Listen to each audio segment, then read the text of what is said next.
God wanted Israel to separate themselves from bad influences.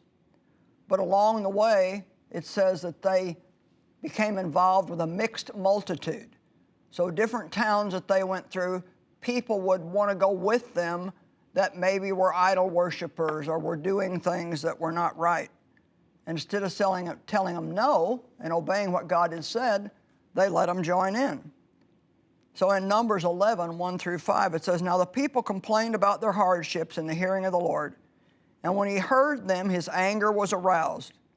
Then fire from the Lord burned among them and consumed some of the outskirts of the camp. And when the people cried out to Moses, he prayed to the Lord, and the fire died down.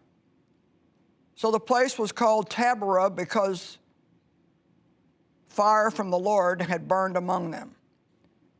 The rabble, or the mixed multitude with them, began to crave other food. God was raining food miraculously from the heavens every day called manna. Well, that'd be a pretty cool miracle. But, after a while, the mixed multitude with them decided they didn't like it anymore, and they were complaining about it. So then the Israelites started complaining about it. Maybe you were once thankful for your job, but you've eaten lunch too many times with the wrong people, and they put all kinds of thoughts in your mind about everything that wasn't right with the job that you have. If you're around people who gossip about other people, don't think your attitude toward those people won't be changed.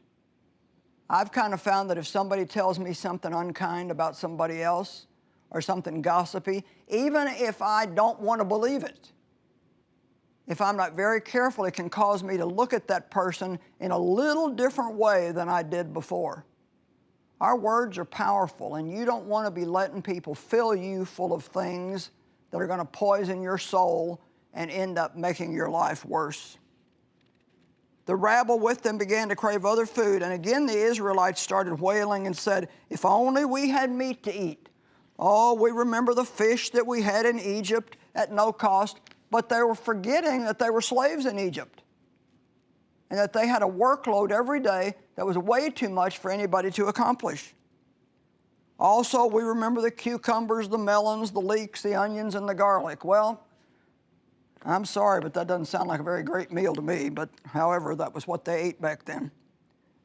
God repeatedly told the Israelites to separate themselves from the heathen nations that he was trying to protect them from. They were on their way to the promised land, which meant blessings.